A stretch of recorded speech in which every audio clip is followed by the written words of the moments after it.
नमस्कार दोस्तों। आज हम आपके लिए एक बार फिर से नई कहानी लेकर आए हैं। अगर आपको कहानी पसंद आए तो प्लीज़ चैनल को लाइक सब्सक्राइब करना ना भूलें। तो चलिए बिना देर किए कहानी को शुरू करते हैं। यह कहानी है एक माँ और बेटी की संघर्षमय ज़िंदगी की, जहाँ रिश्तों की डोर धीरे धीरे कमज़ोर पड़ने लगती है और स्वार्थ की दीवारें ऊंची उठने लगती हैं। इसमें आप देखेंगे प्यार की ताकत, धोखे का दंश, इंसान की जिद और उस जिद से जन्मी जीत की एक मार्मिक गाथा। उज्जैन की एक छोटी सी गली में बने 2 मंजिला मकान के आंगन में सन्नाटा छाया हुआ था। लेकिन अचानक ही प्रियंका का तीखा स्वर सन्नाटे को चीरता हुआ पूरे घर में गूंज उठा। क्या सब सो गए हैं? घर तोड़ने का ठेका ले रखा है क्या? जल्दी से नीचे आओ सब। ममता देवी, जो अपने कमरे में बैठकर पुराने एल्बम में पति की तस्वीरों को देख रही थी, घबराकर नीचे आई।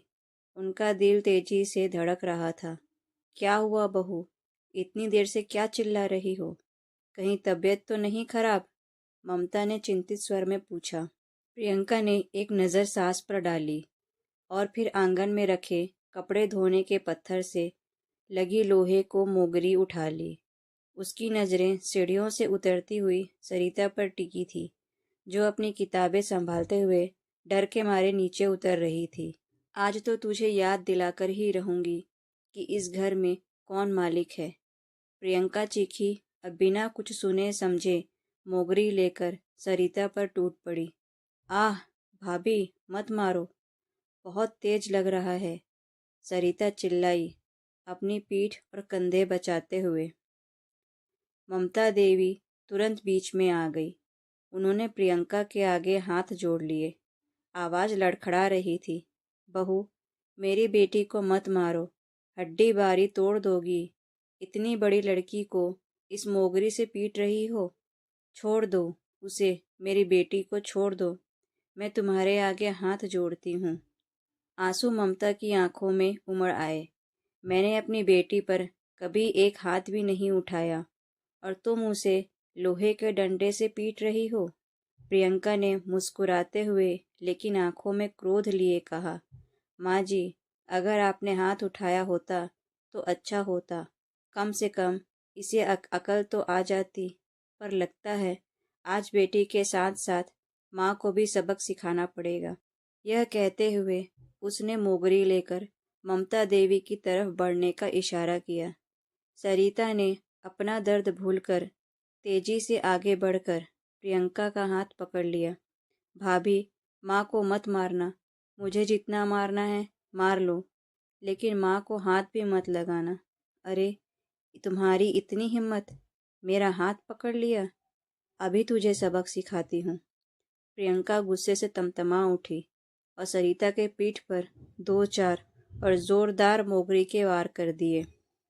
मार खाकर सरिता जमीन पर बैठ गई। दर्द से उसकी आंखें छलछला आई, लेकिन गुस्सा भी उबल रहा था। मैंने क्या कर दिया जो तुमने मुझे मारा? पास में खड़ा सुरेश, जो अब तक चुपचाप सब देख रहा था, अपनी पत्नी का पक्ष लेते हुए बोला, बहन, जुबान चलाने लगी हो तुम। अपनी भाभी से ऐसे बोलती हो? तुमने भाभी के लाए हुए रिश्तों को क्यों ठुकरा दिया? तुम्हें पता है, अपने मायके में सबके कहने के बाद ही वह तुम्हारे लिए इतना अच्छा रिश्ता लेकर आई थी और तुमने सीधा इनकार कर दिया। ममता देवी ने हिम्मत जुटाकर बेटे से कहा, बेटा, बहू कैसा रिश्ता लाई थी, तू नहीं जानता क्या?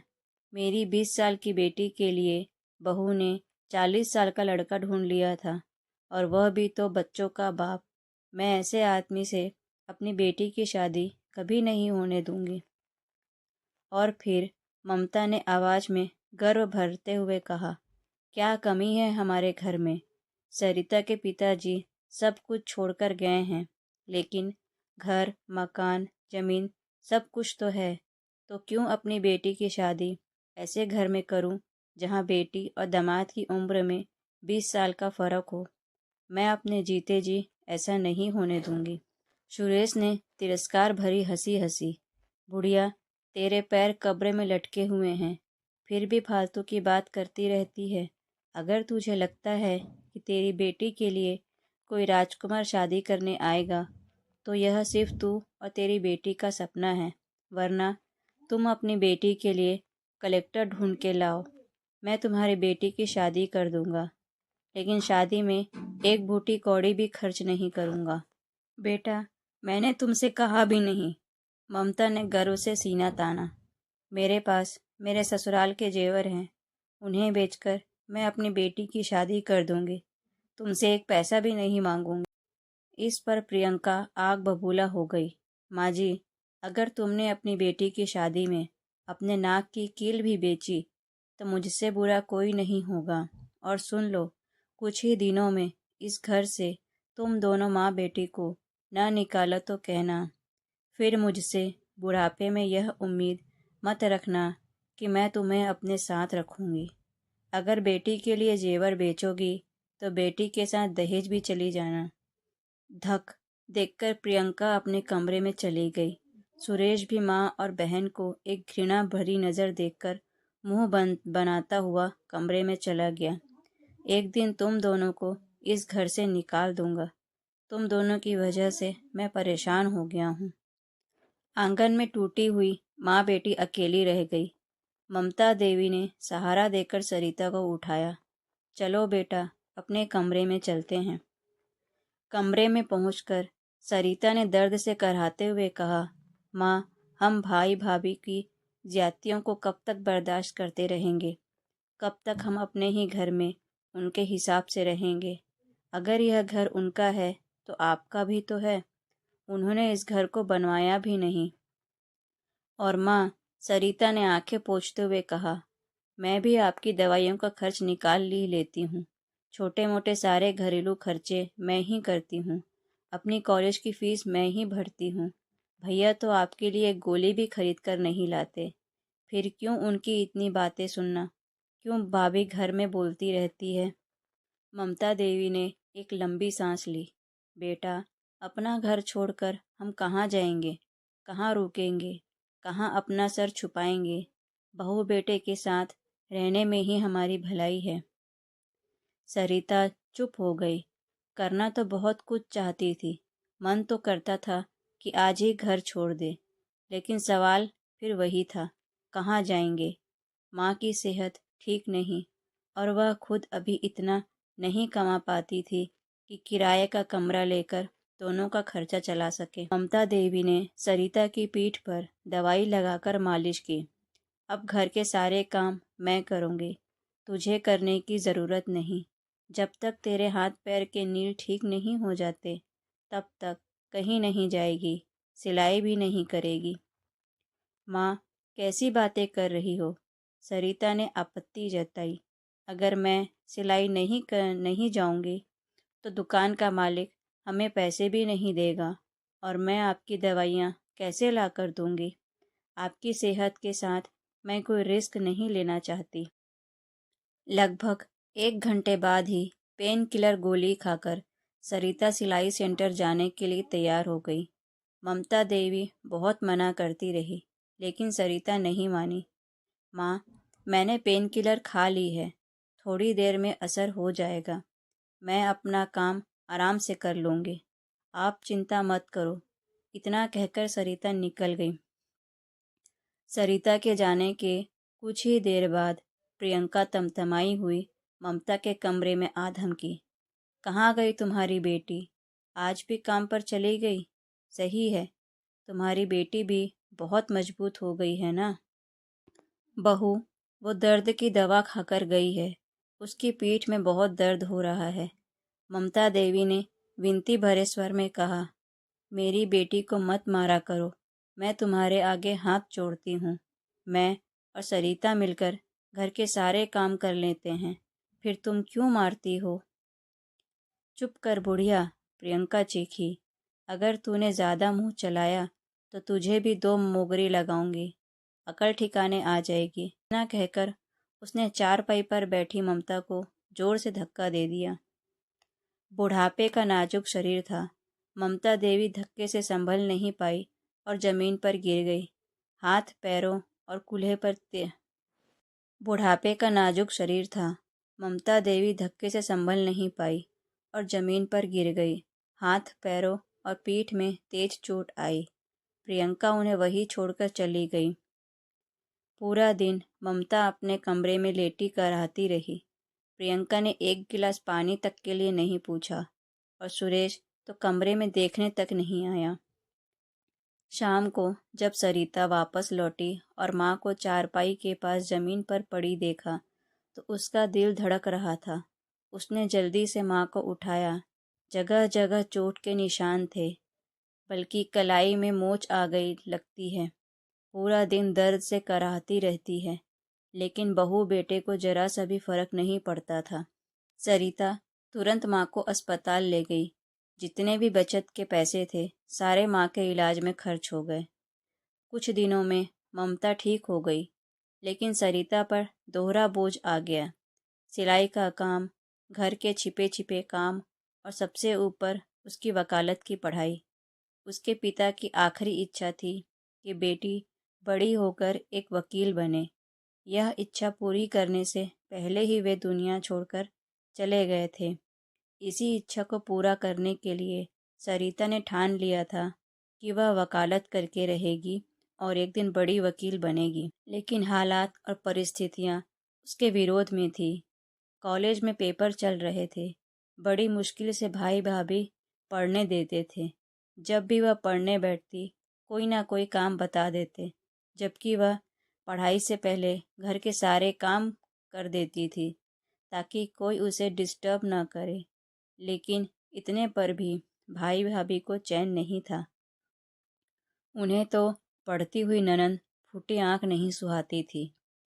कई बार प्रियंका ने उसकी किताबों पर पानी डाल दिया तो कभी उन्हें छिपा दिया ताकि वह पढ़ाई न कर सके।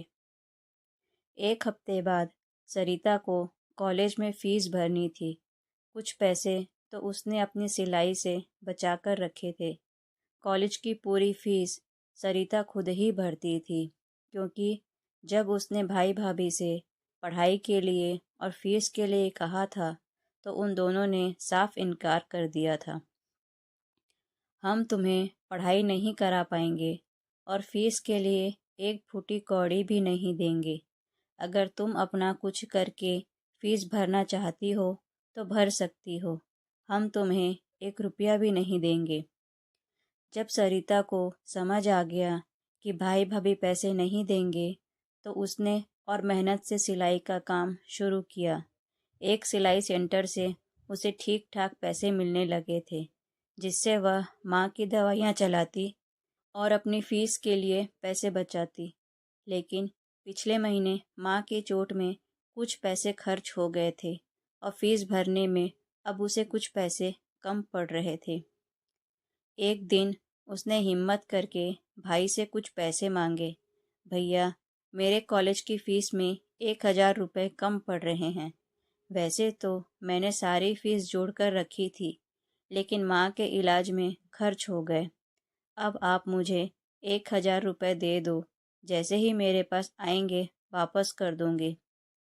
रसोई से निकलती हुई प्रियंका ने ठंडे स्वर में कहा, ओहो महारानी, अब वकील बनेगी, वकालत करेगी, तभी तो तेरी ज़ुबान इतनी चलती है।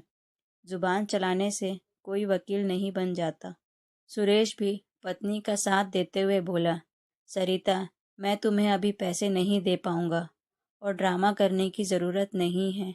चुपचाप से घर पर रहो और घर के काम धाम करो। इसी में तुम्हारी भलाई है। अगले 6 महीने में कोई अच्छा सा लड़का देखकर तुम्हारी शादी कर देंगे। अब जाओ इधर से, खड़ी खड़ी मेरा मूड खराब करती रहोगी।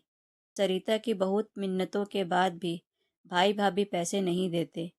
थोड़ी देर में प्रियंका ने सुरेश से कहा, सुरेश, मुझे 10,000 रुपये चाहिए, शॉपिंग करने जाना है। अरे प्रियंका, पिछले महीने तो तुम 20,000 की शॉपिंग करके लाई हो, सुरेश ने मजाक किया। प्रियंका ने नखरे दिखाते हुए कहा, अपनी बीवी की फरमाइश भी पूरी नहीं कर सकते क्या?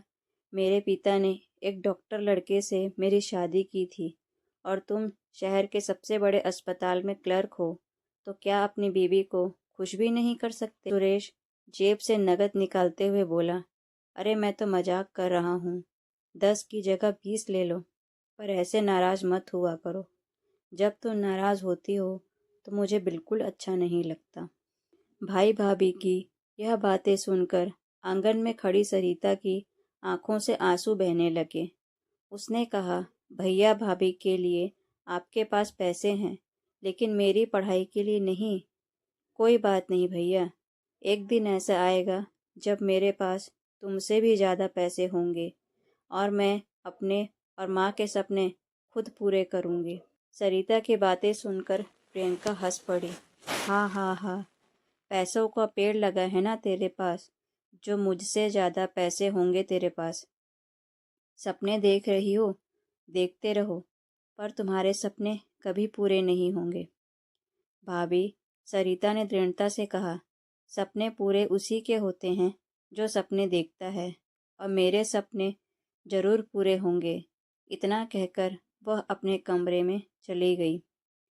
सरिता को रोता देखकर ममता देवी ने पुकारा, बेटा एक काम कर, यह ले मेरे कान के झुमके और इन्हें सुनार के यहाँ गिरवी रख आ, अपनी फीस भर दे।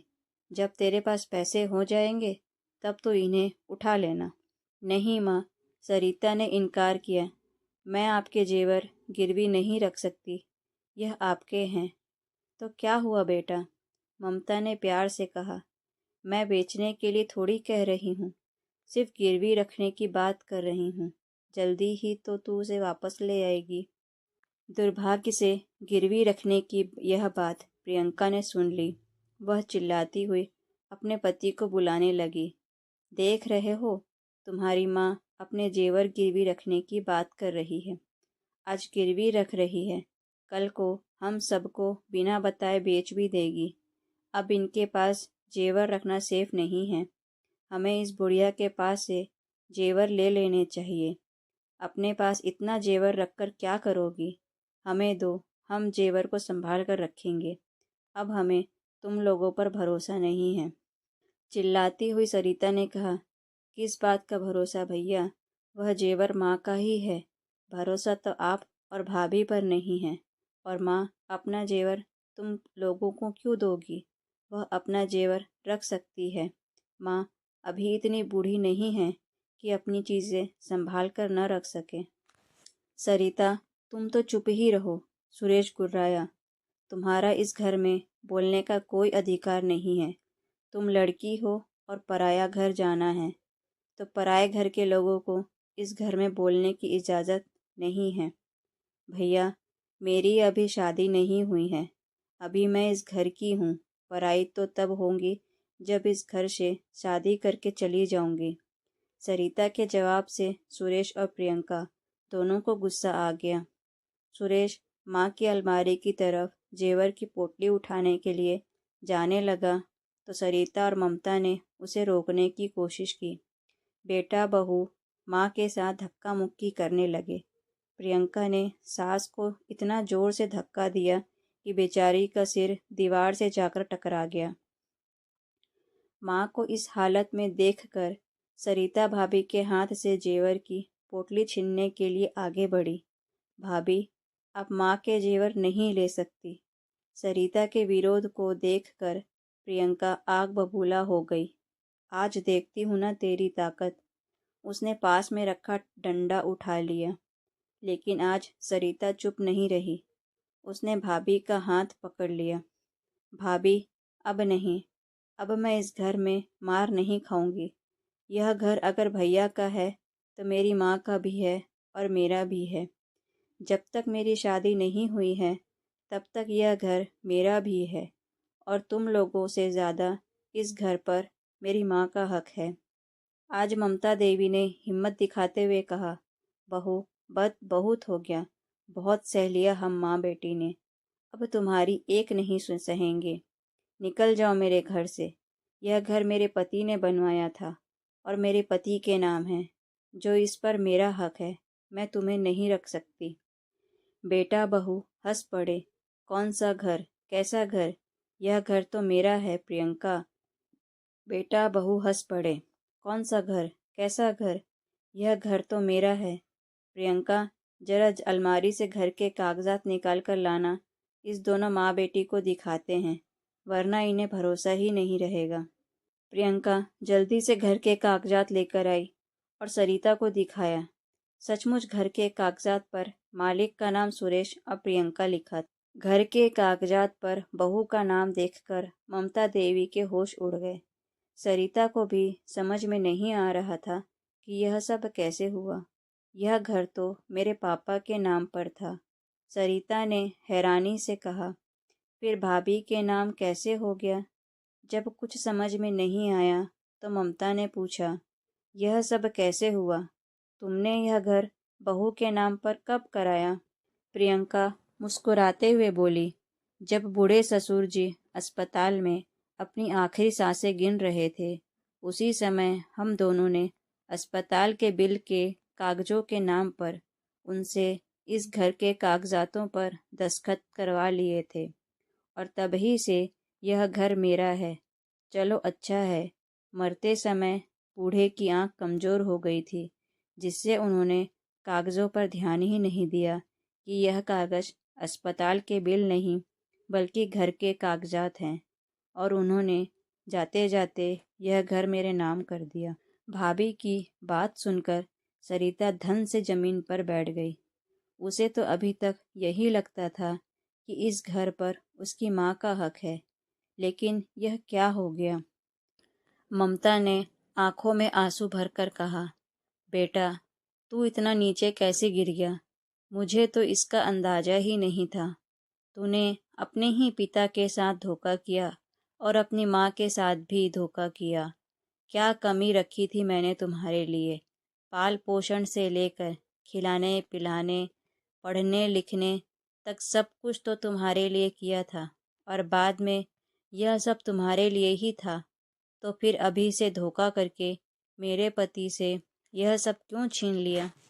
हाँ भैया, सरिता ने रोते हुए कहा, मेरी शादी हो जाती तो मैं तो शादी के बाद ससुराल चली जाती। मुझे तो कुछ लेना देना ही नहीं था। फिर आपने धोखा क्यों दिया? मम्मी पापा के साथ धोखा क्यों किया? प्रियंका ने ठंडे स्वर में कहा, सरिता, मैं तुम्हारे फालतू के सवालों का जवाब देना ज़रूरी नहीं समझती। अब एक काम करो, जब तुम्हें पता चल गया है कि यह घर मेरा है, तो मैं अब तुम लोगों को इस घर में नहीं रख सकती। निकल जाओ मेरे घर से। एक पल भी इस घर में मैं तुम दोनों को बर्दाश्त नहीं करूँगी। जल्दी से अपना सामान पैक करो और निकल जाओ, वरना मुझे धक्के मारकर इस घर से निकालना पड़ेगा और तुम दोनों कुछ नहीं कर पाओगे। ममता देवी के हाथ में रखी जेवर की पोटली प्रियंका झटके से छीन लेती है और बहू बेटा दोनों ही कमरे से निकल जाते हैं। कमरे में बैठी माँ बेटी आज खुद को ठगा सा महसूस कर रही थी। ममता देवी को लग रहा था कि आज उनके ही बेटे ने उन्हें ठग लिया। जिस बेटे के लिए उन्होंने इतना कुछ किया, उस बेटे ने इतना बड़ा धोखा दे दिया, उनका सब कुछ छीन लिया, और अब वह इस घर से भी निकाल रहा था। दूसरे दिन ही प्रियंका और सुरेश ने ममता देवी और सरिता को घर से बाहर निकाल दिया। उनके सामान की एक छोटी सी बोरी फेंकी गई और दरवाज़ा बंद कर दिया गया। कहने को तो सुरेश शहर के एक बड़े अस्पताल में क्लर्क था, लेकिन वह एक बहुत ही बुरा बेटा और भाई साबित हुआ, साथ ही लालची भी। 3 साल का समय बीत गया। एक दिन सुरेश के घर पर दरवाजे की घंटी बजी। प्रियंका ने बाहर आकर देखा तो 2 पुलिस वाले खड़े थे। उन्हें देखकर उनका दिल धड़कने लगा। श्रीमती प्रियंका, एक पुलिस अधिकारी ने पूछा। हाँ हाँ, मैं ही हूँ, क्या बात है? यह लीजिए, कोर्ट की तरफ से नोटिस है, अच्छे से पढ़ लें और यह तारीख को कोर्ट में हाजिर हो जाएं। पुलिस वाले नोटिस थमाकर चले गए। प्रियंका घबराई हुई नोटिस लेकर सुरेश के पास गई, जो टीवी देख रहा था। सुरेश, यह देखो, कोर्ट का नोटिस आया है। कह रहे हैं इस घर को खाली करने का है। सुरेश ने नोटिस छीनकर पढ़ा। उसके पैरों तले जमीन खिसक गई। यह यह कैसे हो सकता है? यह संभव नहीं है। इसमें तो यह भी नहीं लिखा कि यह नोटिस किसने भेजा है। ओहो, तुम इतना परेशान क्यों हो रहे हो? प्रियंका ने हल्के स्वर निकालते हुए कहा। यह घर तो हमारा है, कोई इस पर नोटिस क्यों भेजेगा? तुम तो छोटी छोटी बातों में घबरा जाते हो, और वैसे भी आज तुम्हारे अस्पताल के डायरेक्टर साहब के बेटे की सगाई के कार्यक्रम में जाना है। जल्दी तैयार हो जाओ। पर प्रियंका, यह नोटिस, अरे छोड़ो ना। जिसका यह घर था वह बूढ़ा तो मर गया, और बूढ़ी को हमने घर से निकाल दिया, तो अब और कौन होगा इस घर को हमसे छीनने वाला? फालतू में परेशान होते हो। हाँ, शायद तुम ठीक कह रही हो। सुलेश ने राहत की सांस ली। चलो, मैं 5 मिनट में नहाकर आता हूँ, उसके बाद चलेंगे।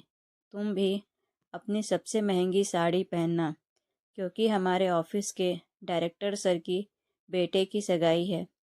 सुना है डायरेक्टर सर ने शहर के सबसे नामी लोगों को बुलाया है। हम भी किसी से कम नहीं लगने चाहिए।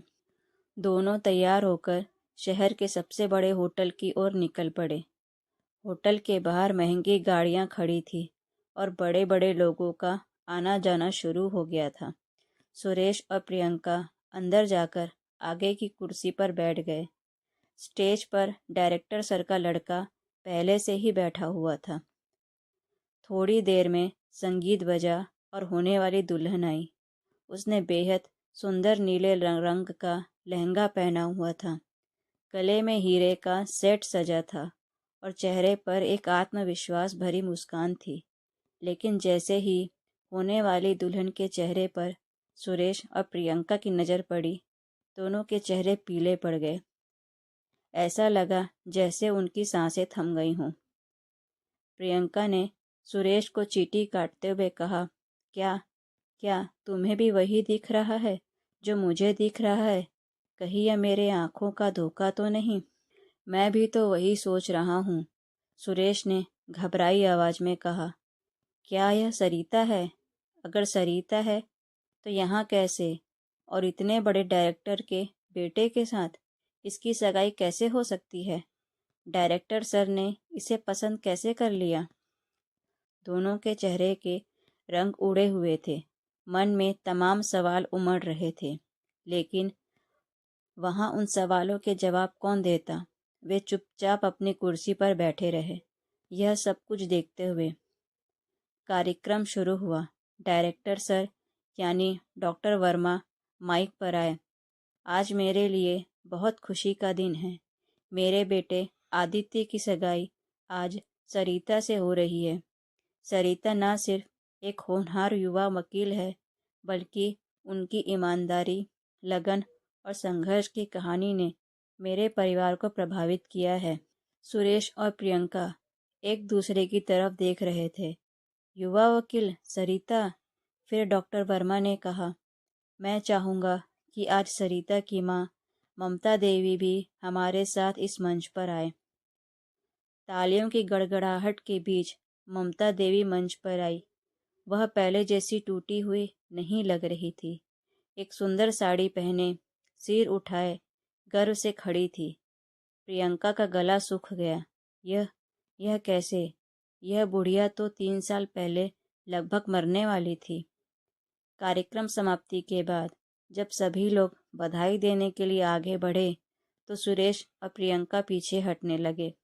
लेकिन तभी सरिता की नज़र उन पर पड़ गई।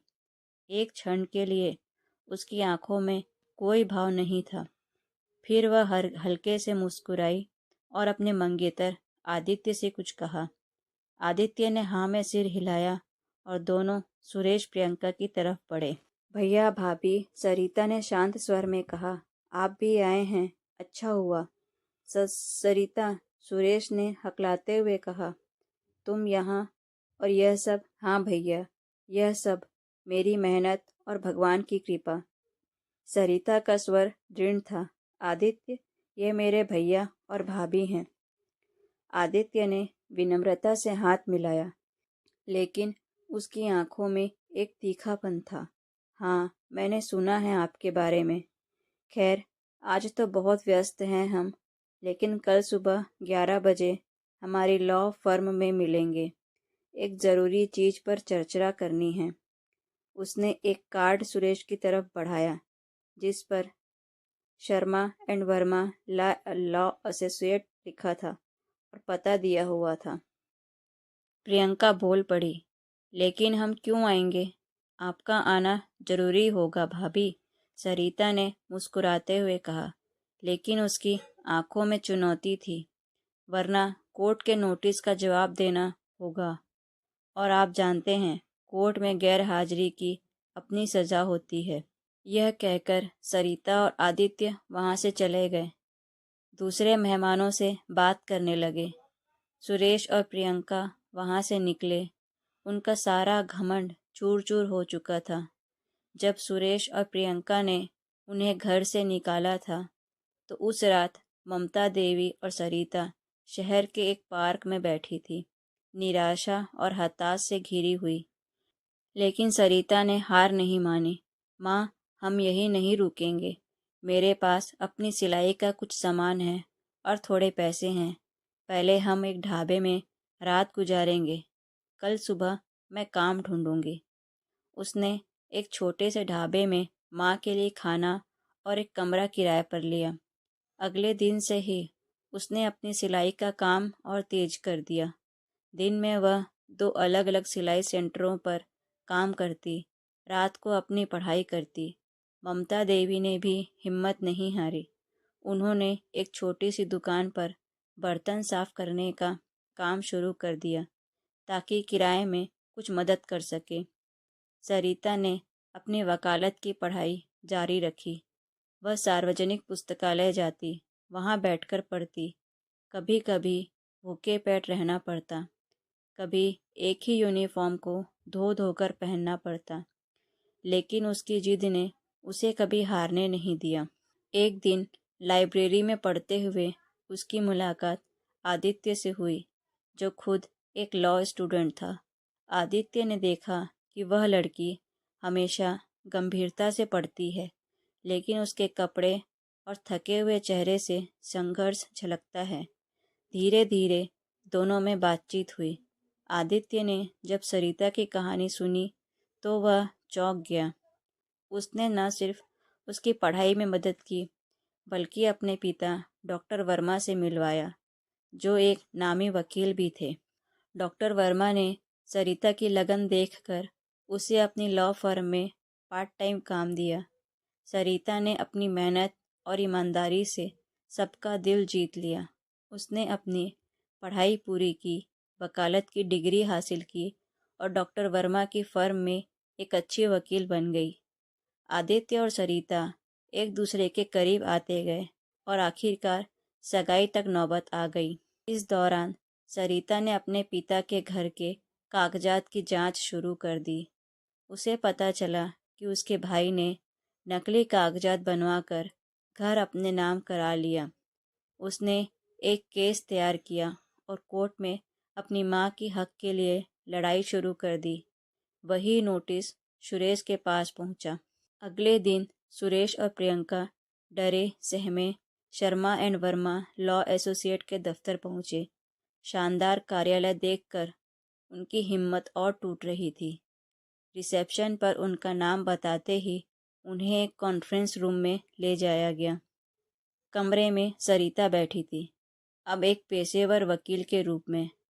उसके सामने फाइलें पड़ी थी, साथ में एक और वरिष्ठ वकील भी बैठे थे। बैठिए, सरिता ने संक्षिप्त स्वर में कहा।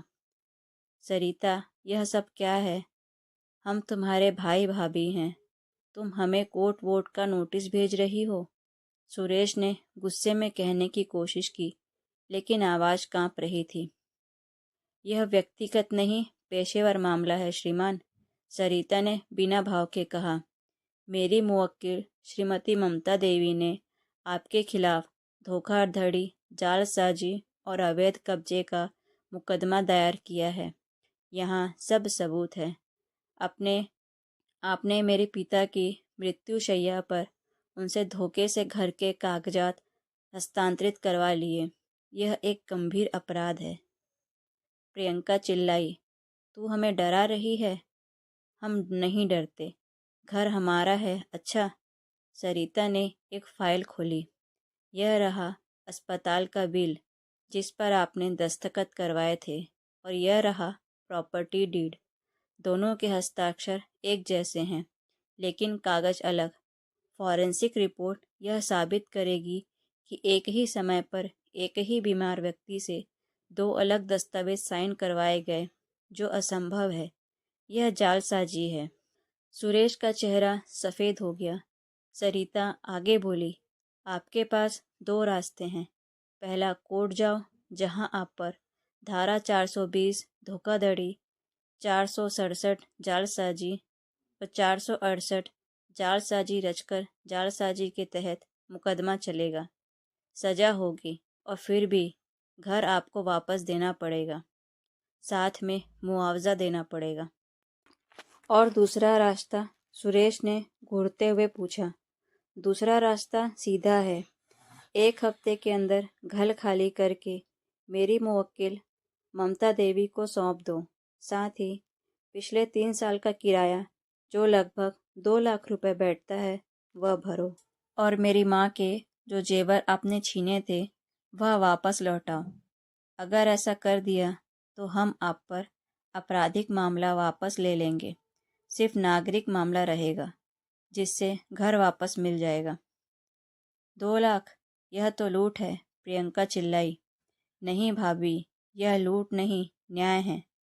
आपने हमें जिस सड़क पर छोड़ा था, उसके हिसाब से यह किराया बहुत कम है। फैसला आपको करना है। 1 हफ्ते का समय है। अब आप जा सकते हैं। सुरेश और प्रियंका उठे। सुरेश ने मुड़कर देखा। सरिता, भाईचारे का ख्याल नहीं आया तुझे? सरिता ने पल भर के लिए अपनी आंखें बंद की, फिर बोली, उनमें पहले जैसी नमी नहीं, बल्कि पत्थर जैसी ठंडक थी। भैया, जिस दिन आपने बूढ़ी माँ को धक्के देकर घर से निकाला, उस दिन भाईचारा मर गया था। अब सिर्फ कानून बाकी है। 1 हफ्ते की अंतिम तारीख आ गई।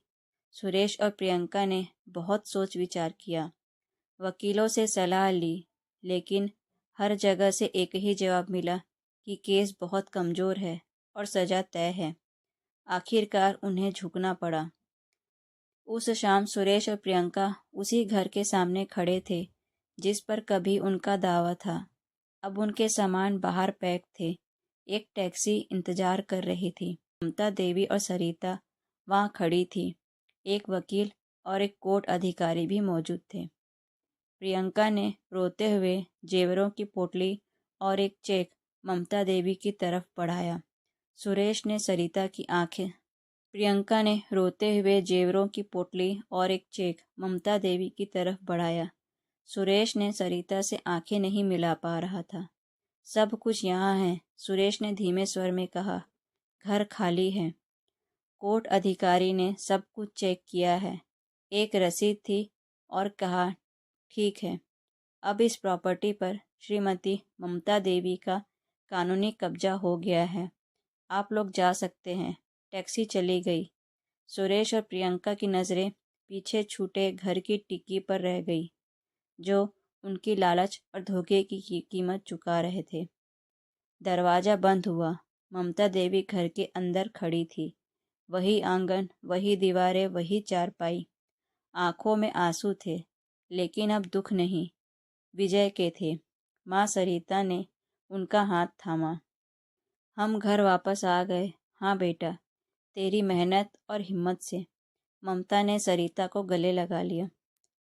लेकिन सरिता की लड़ाई अभी ख़त्म नहीं हुई थी। उसके दिमाग में एक बड़ा लक्ष्य था। अगले कुछ महीनों में उसने डॉक्टर वर्मा और आदित्य की मदद से एक छोटी सी लॉ फर्म खोली, जो गरीब और बेसहारा लोगों को मुफ्त कानूनी सहायता देती थी, खासकर उन महिलाओं को जो घरेलू हिंसा और संपत्ति के झगड़ों में फंसी हुई थी। उसकी कहानी अखबारों में छपी। संघर्ष से सफलता तक यह लड़की जिसने अपने भाई के धोखे को कानून से हराया, वह एक प्रेरणा बन गई।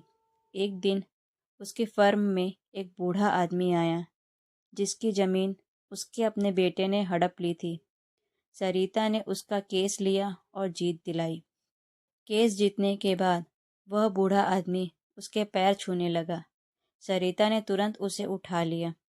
बाबा, ऐसा मत कीजिए, यह मेरा कर्तव्य है।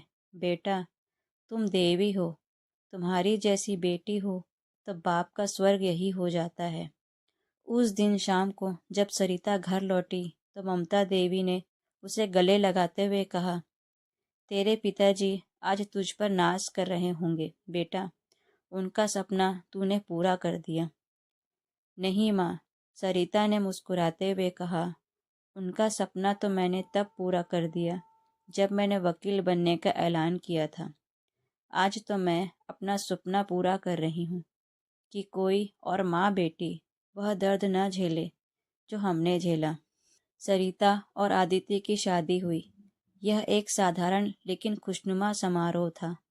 ममता देवी ने अपने उन्हीं जेवरों से बेटी को सजाया जो वापस मिल गए थे। सुरेश और प्रियंका का कोई अता पता नहीं था। शायद उन्होंने शहर छोड़ दिया था। सरिता ने अपनी माँ के साथ उसी घर में रहने का फैसला किया जहाँ उसकी यादें थीं, लेकिन अब वह घर पहले जैसा नहीं था। अब वहाँ डर और दर्द नहीं, बल्कि प्यार और सुरक्षा का सुकून था। एक रविवार की सुबह सरिता आंगन में बैठकर केस की तैयारी कर रही थी। ममता देवी चाय लेकर आई। बेटा, थोड़ा आराम भी कर लिया करो। माँ, जब तक एक भी औरत बेघर होने के डर से जी रही है या एक भी बूढ़ा माँ बाप अपने बच्चों के डर से कांप रहा है, मैं आराम से नहीं बैठ सकती, सरिता ने कहा और फिर अपनी फाइलों में डूब गई। सुबह की किरणें उसके कागजों पर पड़ रही थी। वह किरणें उसकी कलम से निकलते शब्दों की तरह थी, तेज, स्पष्ट और अंधेरे को चीरने वाली। उसकी कहानी सिर्फ एक घर वापस पाने की नहीं थी, वह स्वाभिमान वापस पाने की थी। यह साबित करने की थी, चाहे रिश्ते कितने भी टूट जाएं, अगर इंसान अंदर जिद और ईमानदार हो तो वह सिर्फ अपना हक ही नहीं बल्कि दूसरों के हक की लड़ाई लड़ने की ताकत भी पा सकता है। और इस तरह एक सिलाई की सुई से शुरू हुई जिंदगी की जंग आखिरकार इंसाफ की जीत पर खत्म हुई।